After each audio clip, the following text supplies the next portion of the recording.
Hi, welcome to the ithurtstomom podcast. Today I'm here with Jenna Davi, a performing artist and chakra code reader, and the creator of Chakra Codes, a system of self-development using one's unique chakra coding. So Jenna, can you just introduce yourself? Yes. Well, first, thank you so much for having me on. I can't wait to share this story because when I was going through my chronic pain, I felt so alone. So when I heard about other people's stories going through the same thing, I was just like, my heart lightened. So thank you for letting me be here and sharing my story. And hopefully, whoever hears it needs to hear it and to know to not give up. So, my name's Jenna Davi. Again, I am the creator of Chakra Codes, a system of self development from an energetic perspective, as you had mentioned.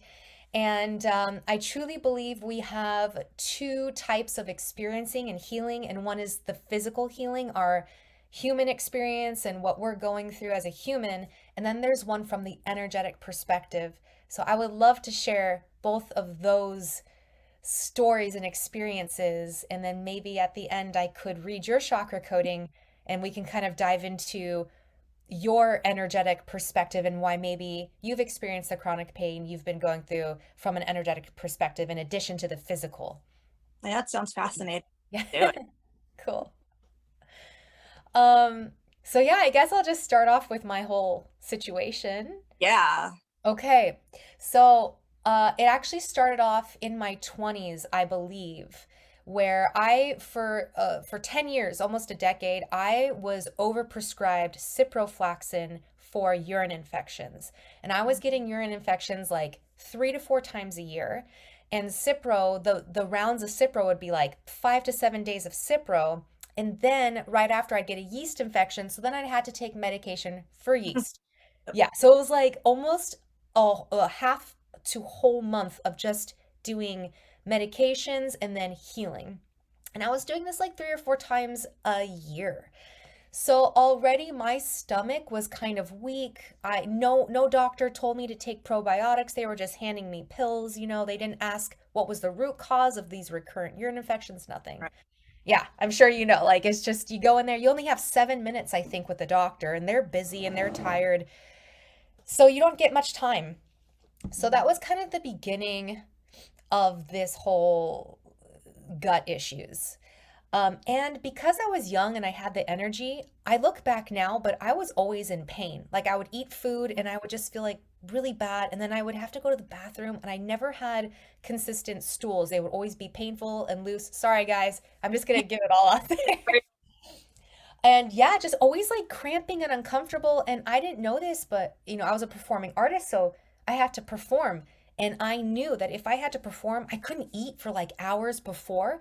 So, I had the energy to do this, but I was like starving myself so that I knew when I went on stage, I wouldn't have to run off stage in the middle of the scene to use the restroom or be in debilitating like stomach pain. Right. So now I'm like, I didn't know I was in chronic pain. I wasn't even eating. That was the way that I was handling it because when I didn't eat, I felt better. That's not good either. It wasn't until I got into my 30s that things really started going downhill. I started practicing yoga and then I started teaching yoga retreats all over the world, and I also fell in love with surfing. So I was getting myself into really tropical remote destinations, and then I was getting a lot of parasites. My body wasn't fighting off the bacteria. A normal body could fight off this bacteria, but mine wasn't because my stomach was compromised. So then I was starting to get a ton of parasites. My immunity was weakened. And then what really kicked everything off was I contracted dengue fever while leading a retreat in Mexico. Mm. And it was horrible. It literally almost killed me. I was having hallucinations. I couldn't stand upright. Otherwise, I would just see white and then pass out. I had to be horizontal at all times. My blood platelets were so low. They thought I had a quick onset of cancer. What Wow. happened? It was crazy. And the main thing, this is when I realized that the Western medical system really failed me, was I had contracted dengue in Mexico, but the symptoms didn't start showing up until I got back into America because it takes about 7 to 10 days. Mm. So I had to be rushed to the hospital because I was having a hard time breathing, standing up straight, whatever. And I remember going into the hospital telling them, and I was in and out of consciousness literally, and I was telling them I was traveling abroad. I even said tropical disease. I said, please, electrolytes. And the doctor just looked at me and said, you're just going through the common flu. Go home. It's all going to be fine. Yeah, they didn't even put me up to electrolytes, like the bare minimum they could have done. And my poor mother, like, what do? You have a daughter that's like going, electrolytes, tropical disease, Mexico. And then you have a doctor going, hey, calm down. She's fine. Everything's fine. Go home. So I went home, literally almost died. They had to take me back to the emergency room. I passed out. They finally gave me proper blood work, which showed my blood platelets were very low. Um, so yada yada. After I got dengue, that's when things really went downhill. And I say this is important because if I didn't get dengue fever, I probably would have lived with chronic pain forever, and that would have been my new norm. And I wouldn't have, gotten the umph to really attack this problem. And so this is just a reminder, if you are in pain, it's not normal, and it is okay to like be a warrior and figure it out. No one deserves to live in chronic pain. And sometimes when we are living in chronic pain, it becomes our new norm. But I think we know deep down something is wrong. So just like keep going if you feel off.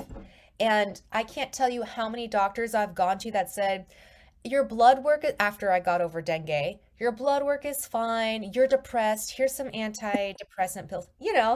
That, Did you go to that? yeah, right before I found out I had autoimmune disease, I went in with, I don't know, 20 symptoms that were not normal for me. And she didn't even read them. She blew them off and said, oh, those are all just your depression. Yes. It's like, oh, sure, I guess I could be depressed, but I'm depressed because I'm in pain or whatever, Um, yeah, so I also got, oh, try these antidepressants, I can't tell you how many pills were thrown at me. And the thing is, doctors were guessing, they weren't testing. Mm, And, right? And even to get a comprehensive blood panel was such a pain in the ass. Pardon my language, I can't tell you how many things I had to pay out of pocket because my primary doctor, who could easily do this, just wouldn't do it. So I've also gone through several doctors. I've gotten in fights with doctors. I mean, where I've literally been in the room and going like, you're working for me. I'm not working for you. I'm telling you I'm in pain. I want to know, do I have anemia? How are my vitamin levels? And because I stood up for myself, if I was with a doctor that had too much of an ego, he was like, nope, get out. And then I'd have to find another doctor. Um, so, okay, so I was still going through a lot of pain and getting over the dengue thing, and I still didn't know what was wrong with me. And I just thought I was getting over dengue, but really what was happening was the dengue attacked my most vulnerable part of my body, which was my intestines and my stomach. mhm. And I have a grandma who died when she was 28 because she had a rare stomach disease. And I also have an aunt that had to get a liver transplant and has colitis and going through so much stomach issues as well. So it was in my family history that there's some going on with the intestines. I don't know if it's what's going on with my ancestry there, but there's a clear lineage of issues. Even my doctors couldn't see that and be like, okay, let's get aggressive and let's keep you up with blood work and be comprehensive. No. What ended up happening was I had to be my own advocate, and it really started to dawn on me that I had to take care of myself was when I got stuck in Thailand for a year and a half Mm, when COVID happened. So now I'm in a different country, and symptoms started to really flare up. This is very embarrassing, but I'm going to share this because if anybody's going through this, I hope you know you're not alone. It happened on July 4th, 2020. I started burping, and the burping wouldn't stop, and it was constant. And the only time that the burping would stop was with if I was laying down. mm. I started freaking out because the burping, sometimes I couldn't even breathe because I was just burping constantly. So Wow. it was insane. We still don't really know why, and I still have chronic burping, which I've learned to hide, but it's horrible. it's horrible. I've been told by doctors that it's a neurological tic, that it's an OCD tic. Um, I've had people tell me, "Oh, it's here are some PPIs to stop your esophagus from whatever." It's again, and I didn't take those. I've been told it's depression. Basically, no one wants to test me. They just guess what it is and throw pills. But long story short, while I was in Thailand, and please interrupt me if I'm talking too much or you want to say something. Fascinating. It's crazy. And then also what happened was I started gaining a ton of weight. Mhm. My skin, I got melasma, which are dark splotches on the face.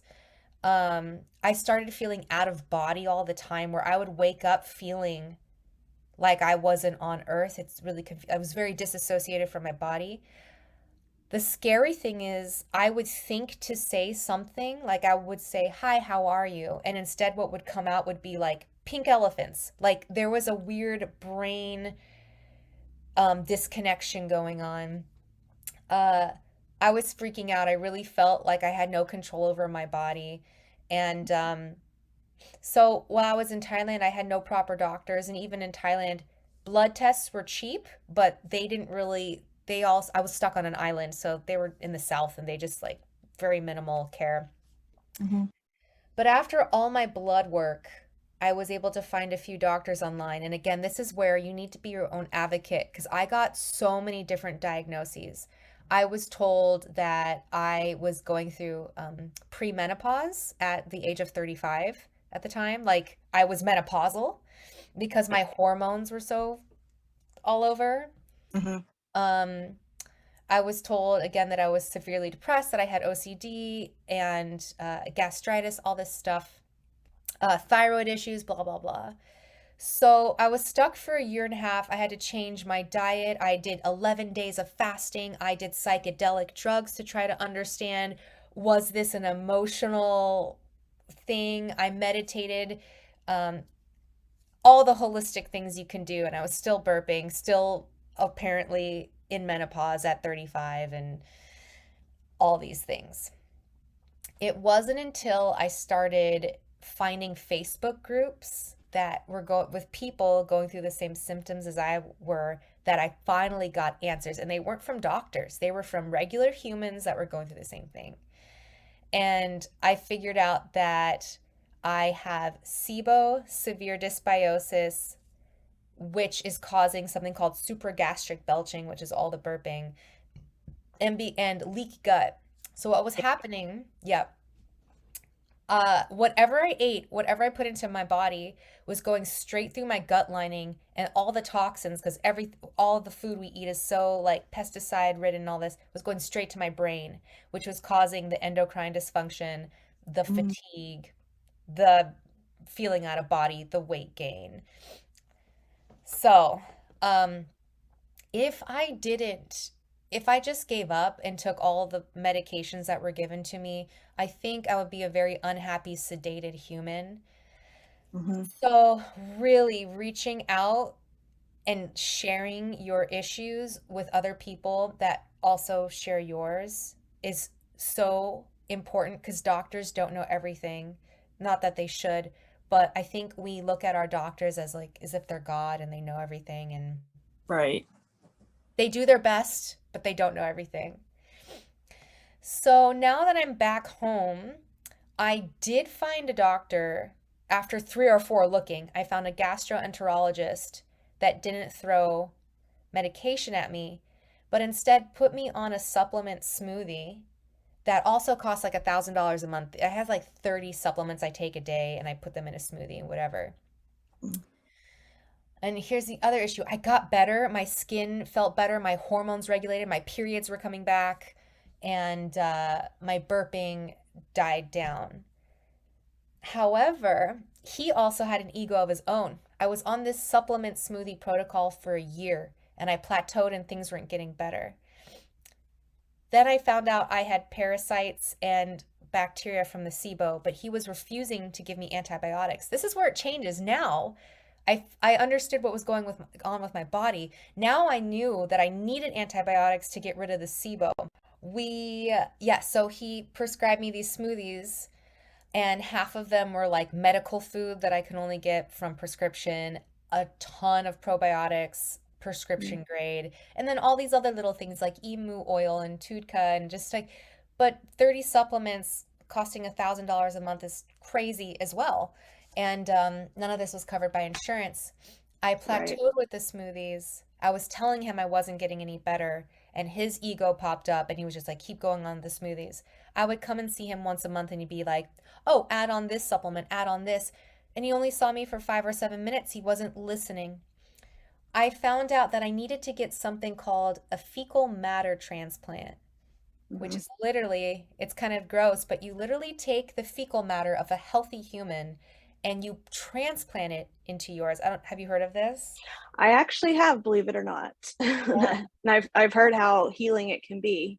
It has like a 98% success rate with people with C. diff, colitis, stomach issues, whatever. It's not FDA approved in the United States. Who knows why, even though there's enough data to show that it is extremely beneficial for anybody with stomach issues. And mark my words, I bet you in the next 5 to 10 years, this is going to be the new treatment because more and more Americans, especially, are having more GI issues. And I think it's because the food we eat is all GMO, overprocessed, pesticides. Our guts are getting screwed up. Our topsoil is losing its nutrition. I forgot Mhm. what the statistic was, but I think you need 8 oranges now in order to get the amount of vitamin C you would have gotten from one orange like 100 years ago. Something like Wow. that. Oh, it's crazy. So, Yeah. just nuts. By the way, I had coffee this morning and that's why I'm like, rah. Ah. Um, so yeah, I found out that I needed an FMT. I found a place in the United States. They charged me $425 for a 50-minute consultation, which I don't have the money, but I paid for it. Then I'm having the doctors from Utah contacting my GI specialist. They're fighting, and I'm Mm. paying per hour for them to fight. All I want them to do is just get on the same page about my healing and share my medical records with whatever. I had to stop that because, and then also they wanted to charge a ridiculous amount of money for these FMTs. I ended up finding a place in London to do this. So I now have to fly over Mm. to London. But here's the other thing that happened. My doctor, my GI specialist, had such an ego that he was telling me that to just stay on the supplement smoothie protocol and I'll get better. He did say the FMTs would help. He really recommended that.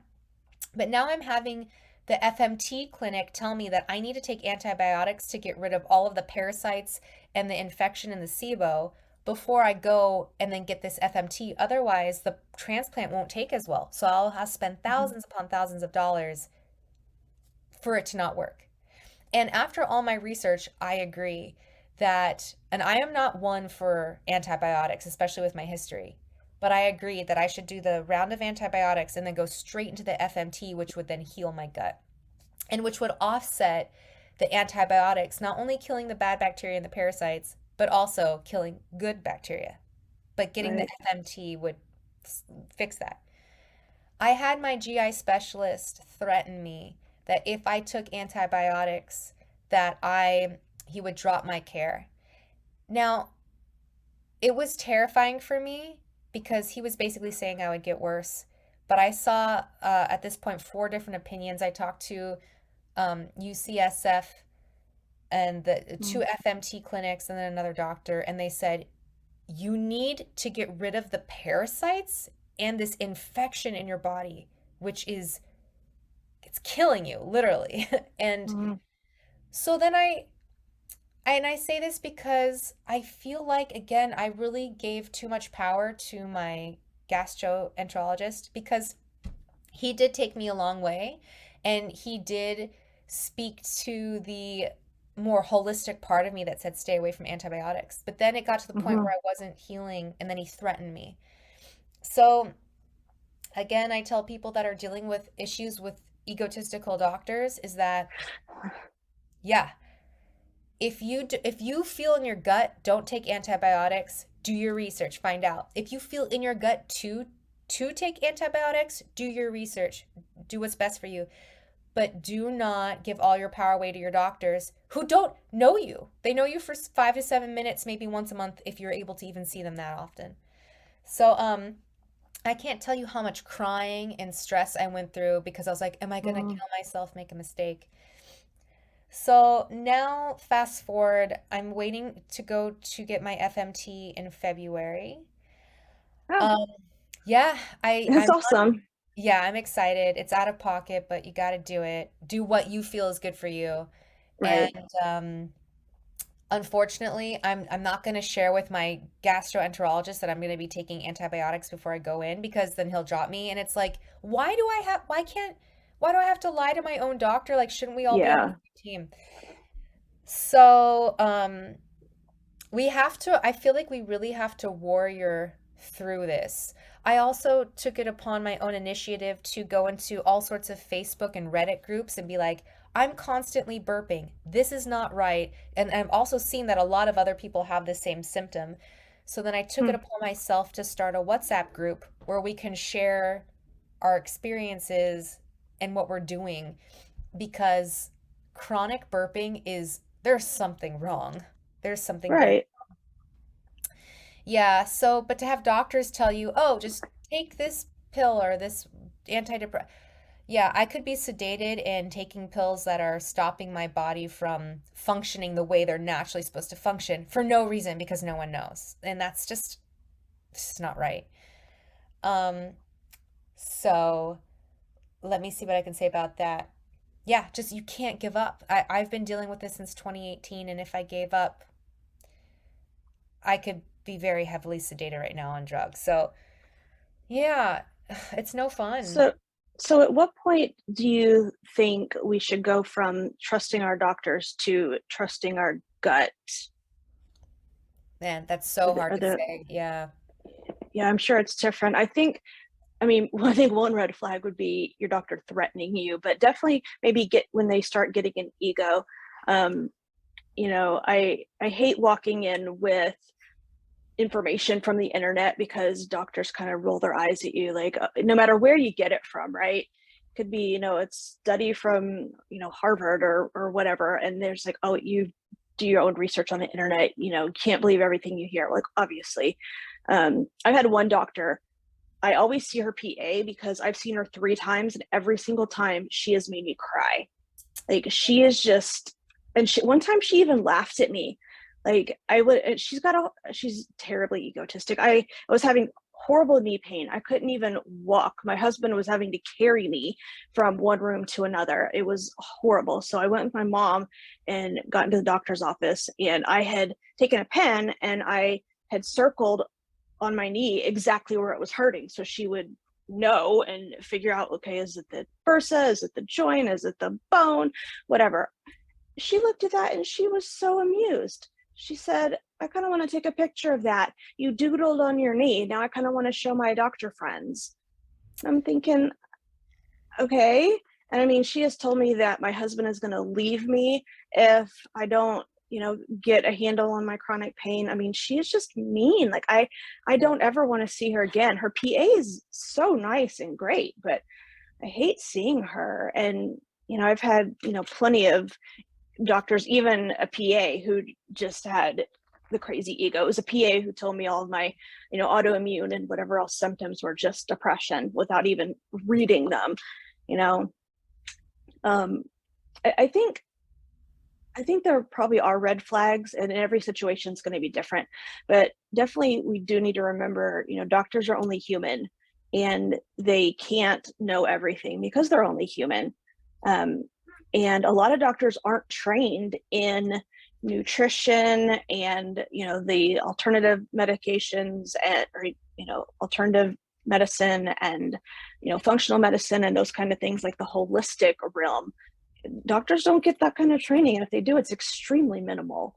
Yeah. So I think getting our information from multiple places is a great idea. Now the problem there becomes conflicting information, which Yeah. I've had that problem too, and it's hard to know. But um, definitely, if you're, get second, third, fourth opinions if you need to. If something just doesn't sound right, if the doctor's not listening to you, um, that's a big problem. Maybe try to find another doctor. If you can't find another doctor, at least start doing your own research. Um, Absolutely. how Mhm. no, what were we gonna say?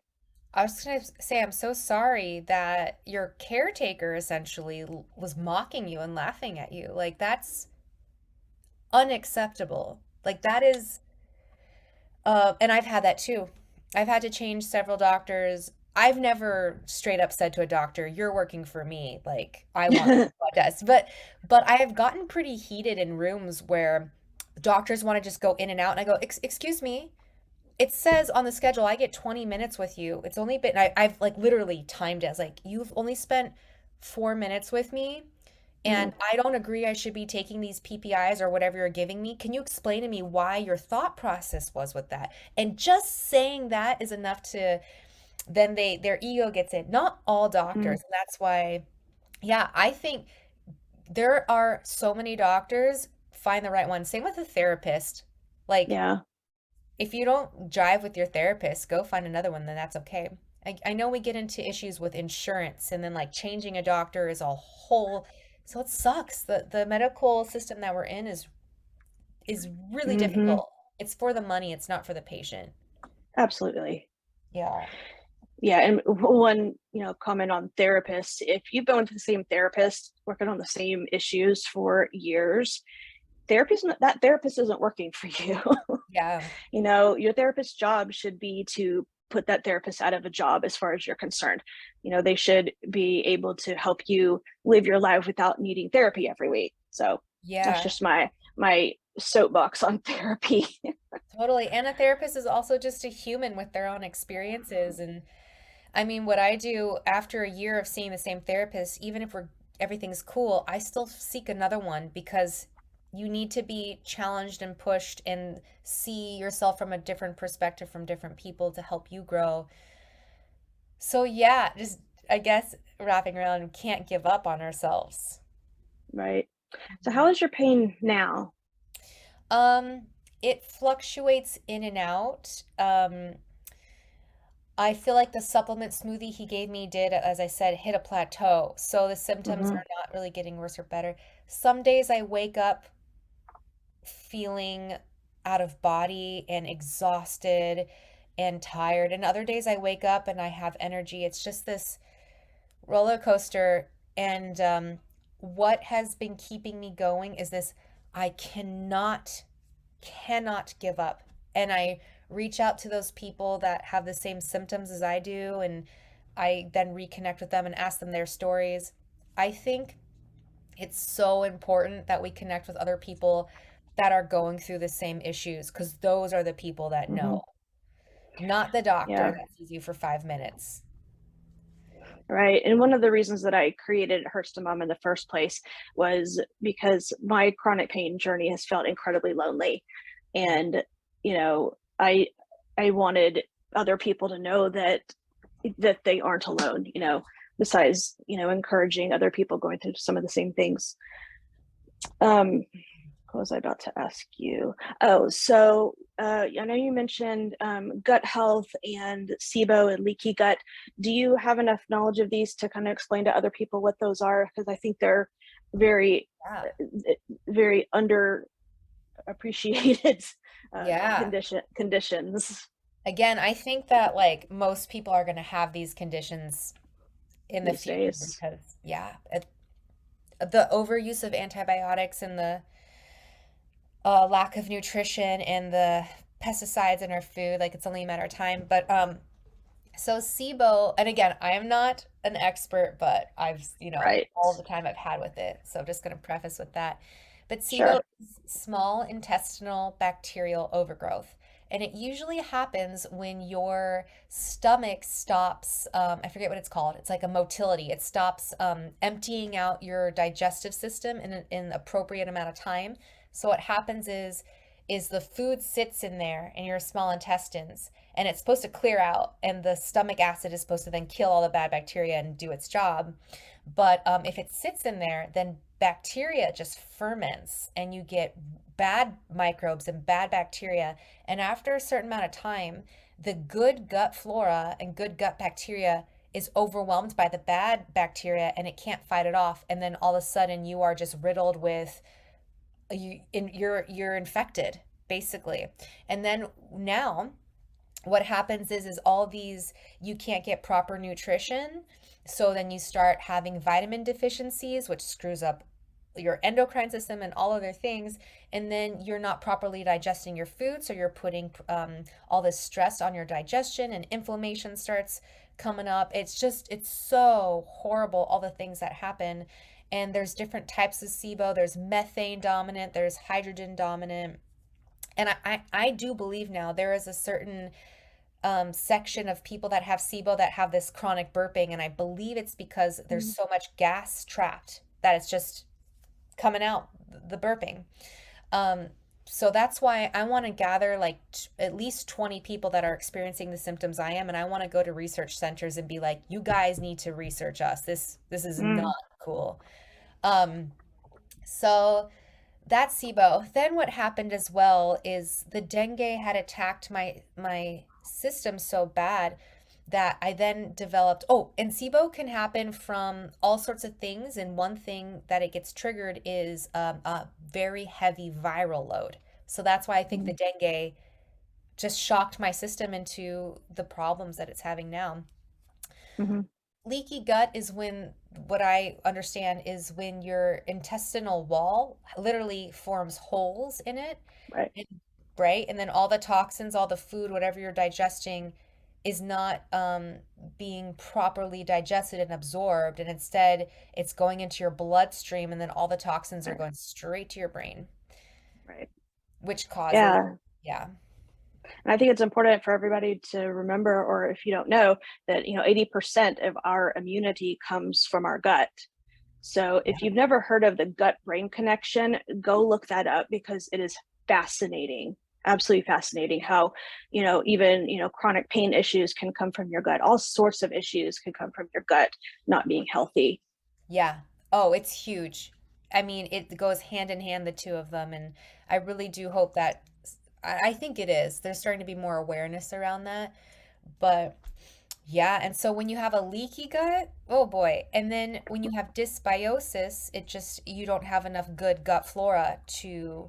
for your body. So then your immunity is shut down. It's considered an autoimmune disease. And then your nutrition is down, your mental state is down, your endocrine system is dysfunctional. That's why when people come to me and they go, "Oh, I was, or they say I have Hashimoto's disease," which I do believe, because that's in my family too, is that sometimes there's certain parts of your body that for whatever reason are dysfunctional. But I wonder if it's not actually Hashimoto's, but if it's just gut issues. Mhm. Um, So, yes, and the pain isn't fun, and especially when it's chronic, and that's why you just can't give up. And the things that I've noticed that keep me happy is surfing. I love surfing, and I don't know what it is, but when I get in the water, my fatigue disappears.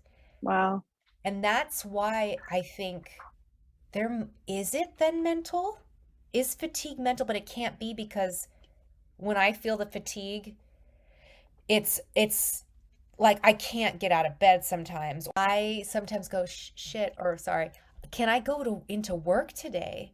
Or I lead retreats and sometimes I'm scared to travel because I go, oh my God, what if Mhm. I get a flare of fatigue and I can't even lead my own yoga classes?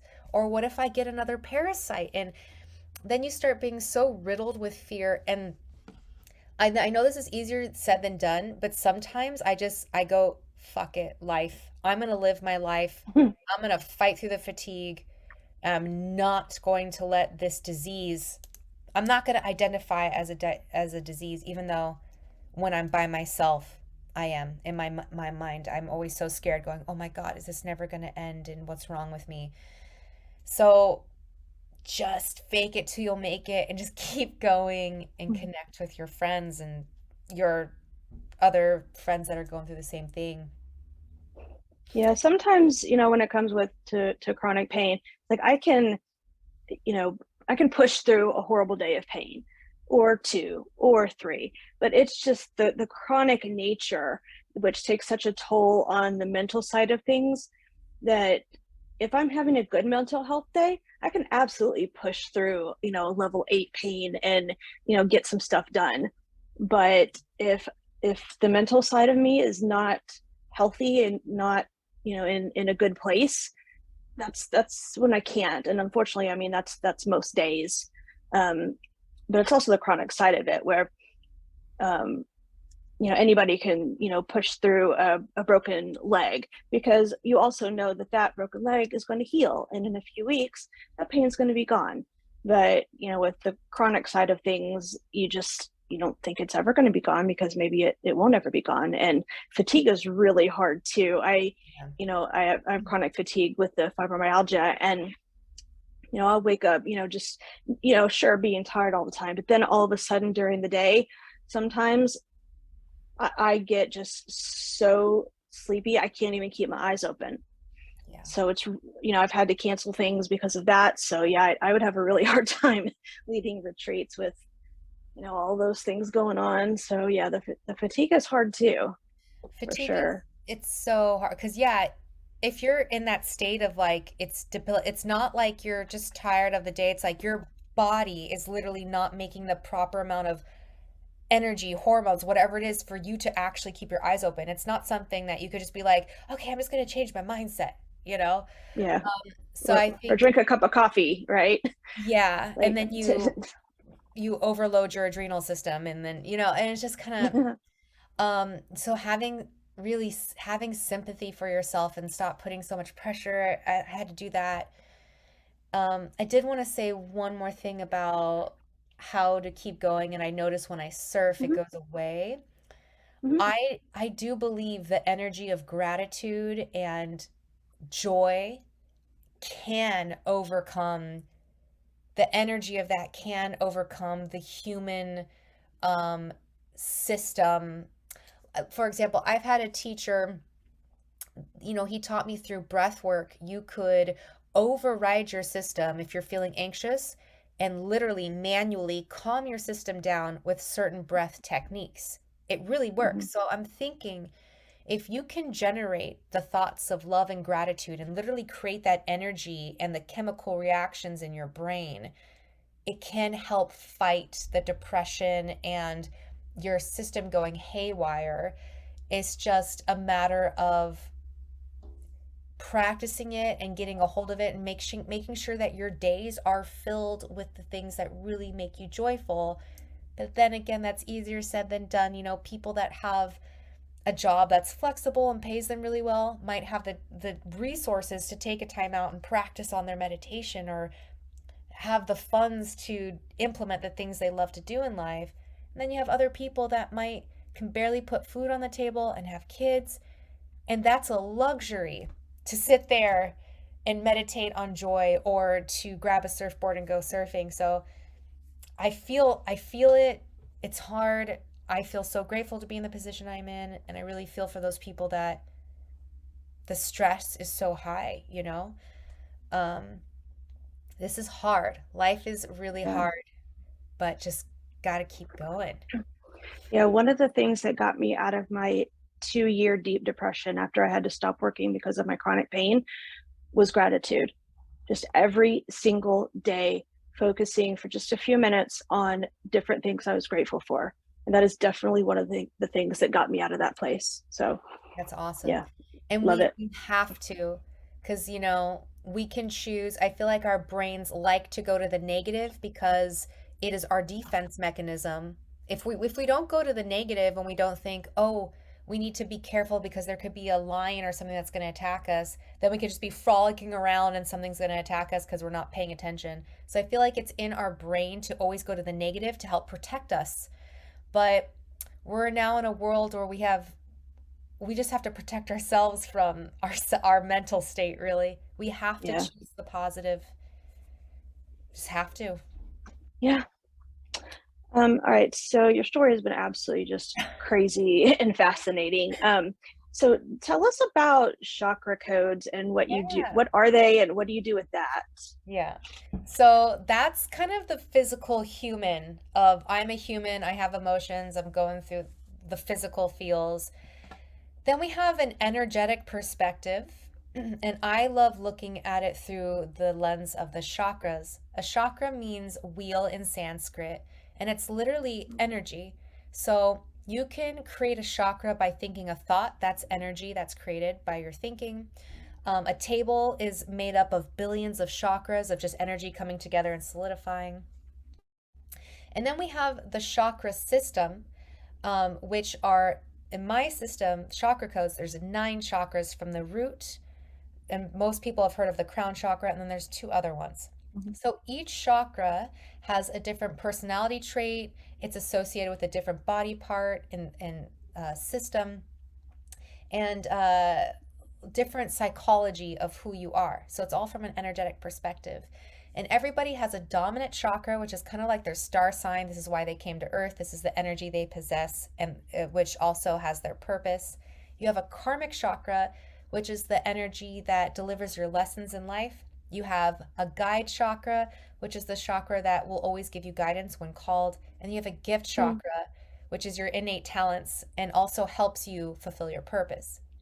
So, from an energetic perspective, normally the karmic chakra is the why. Why are you going through what you're going through? So you gave me your birthday, which is when how I do the chakra coding. And if it's okay with you, I can maybe go through everyone has their own coding. I can go through yours and we can kind of look at why, from an energetic perspective, maybe you're going through what you're going through. Why not? What's it gonna Okay. hurt? So again, this is from an energetic perspective. Take it with a grain of salt. If I say anything that resonates with you, great, use it. If I say something that you don't agree with, throw it away. This is all for you. Um, so your dominant chakra, Lauren, what you were born with and what is the energy you came here with is the third chakra, and that is Manipura chakra, which is right at the solar plexus. And people dominant in this chakra are known as the warriors. And this chakra has all to do with the stomach, the digestive system, and your transformational energy output. So before we hopped on the recording, I asked, do you have stomach or bone issues, which I will get into, and you said you had digestive issues. Um, People that are third chakra dominant tend to have stomach and energy issues because it's all around the digestive system, which, as we just discussed, your digestion really gives you your energy, your mental power, and transforms food into nutrients and then distributes it to the rest of your body. So that is your energy. Your energy, when you're balanced, you're a warrior. You're supposed to have a ton of energy, and your purpose here on this life is to help transform the world. That's in a very broad sense. And you kind of already are doing this. You're transforming people the way that they think and they see themselves through your podcast and the stories that you're sharing. So thank you, because I think people need this to help transform themselves. Mhm. So your karmic chakra is, and this is the energy that is delivers your lessons in life, is actually the first chakra, and that's the root chakra, and they're known as the guardians. And the root chakra is all about the physical body, all about all the human things: work, career, home life. And it also has to do with the structure of your body and your whole vessel, from the bones to the tissue to this entire vessel. So, your purpose in life is to transform your body, transform your home life, transform your career. So, I'm wondering if you, while you're going through your healing journey, is to ask yourself, do you feel safe, secure, and guarded and protected in your home life, in your career, in your family life? And your numbering is pointing towards in your body. If you can marry all 4 of those and find balance and alignment in those 4 areas, most likely your healing will transform easier. And it's called the karmic chakra. It's not a negative. It's just these are all where the lessons are being delivered. And once you learn them and overcome them, which you will in this life, then the karmic chakra becomes your basically your golden ticket and your most powerful asset because you've learned the lesson and therefore you can then teach and help others Mm. through the lesson. So I does that resonate with you at all? Interesting. I mean, a little bit. I mean, the whole reason I started Herbs to Mom was to help transform the world, to put good out into the world, and help other people going through, chronic pain, chronic illness, mental health issues, trauma, those kinds of things, and use the things that I've experienced and am experiencing to help other people. Yeah. And you So, are, it looks like you're right on path with it. And your guide chakra is the second chakra, and that is the social, feminine, playful chakra. And that chakra is asking you whenever you feel out of balance, are you making sure that you're finding the joy and the play in your life? And are you surrounding yourself with people that make you feel good? And it's all about community. Are you guided by your community? Are you with the right community? Um, and are you having fun? So that's another question. Always ask yourself, according to your energetic your signature, um, mhm. are you taking care of yourself in that way? Are you finding joy in your life? And are you with people that bring you joy? And that'll help guide you back towards your purpose, which is transforming your body and your home life and your career and all those things. Okay. Yeah. Yeah, fun is not something that I typically think much of, except when it comes to my daughter. I don't really think about having fun myself very often. So I bet you if you switch that and you ensure that you are implementing fun for you in your life, things will start to shift. And it's funny because your dominant chakra is fire, it's the warrior, and it actually conflicts with this second chakra of feminine joy because the fire chakra wants to go, do, pursue, succeed. And the feminine, which is your guide, is asking you to stop everything, have fun, go dancing, hang with your friends, drink some wine, Hmm. or whatever it is that you like to indulge in. Your guide is literally asking you to play like a child. So That's I don't funny. know. I wonder how it would feel for you if you let yourself unravel maybe a little bit. Um, so that's the your guide chakra, and Okay. then your gift chakra. And this is the gift, this is your talent, and this is what you're supposed to use to fulfill your purpose as well. Your gift chakra is the ninth chakra, and they are known as the elders. And this is the hardest chakra to explain because they are the opposite of the one, which is the human experience. The nine is like the philosophical, spiritual Buddha who will go into a cave and meditate for years on end and then reach enlightenment because they have just found perfect alignment through breathing. Like they're those people. And the elders usually have a lot of life experience because you cannot shed knowledge and wisdom unless you've gone through it yourself. So Mm, your gift is that of a full life. And sometimes to the human, it can feel painful because not only mm, do you get the joy, you get the hardship too. So that because you are the elder, you can share knowledge. So your gift is to be an elder to the world and to share. So you are transforming people's bodies, minds, and lives by shedding knowledge. And I think for you, it's just showing a little bit of depletion in your second chakra, which is the joy and the fun. And I bet you if you did more things that brought you complete joy and fun, you would feel a little bit more aligned. Um, Again, this is just from an energetic perspective, so take what that's you. interesting. Yeah. It's definitely interesting though. And thing about a full life, right? You can't really understand the meaning of joy unless you know sadness, and Mm. you can't experience healing unless you've known pain or brokenness or sickness. So it's all part of living a full life. It is.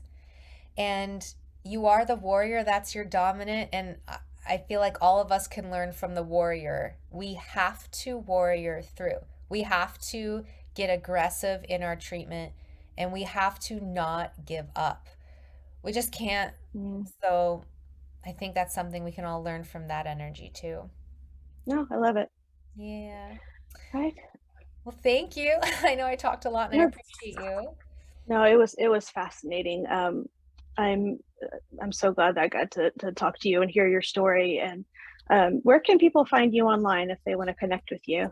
Yeah, my personal account is Jenna's Adventures on Instagram. And then also my Chakra Codes account is chakra.codes. And you can also go to chakracodes.com. It'll be launching in November, where you can type in your birthday and discover your dominant chakra. And I do readings, and I'm also going to start a weekly chakra talk where we talk about what chakra is influencing us each week and each month so that we could start implementing tools to get in more alignment. And yeah, I would love to talk to anybody that is obsessed with the energetics and the chakras. I dork out. Awesome. Okay, well, thank you so much for coming on. And you can find me at ithurtstomom.com and at ithurtstomom on Facebook, Instagram, and Twitter. Thanks so much. And I wish everybody a great day and a healthy gut. Thank you.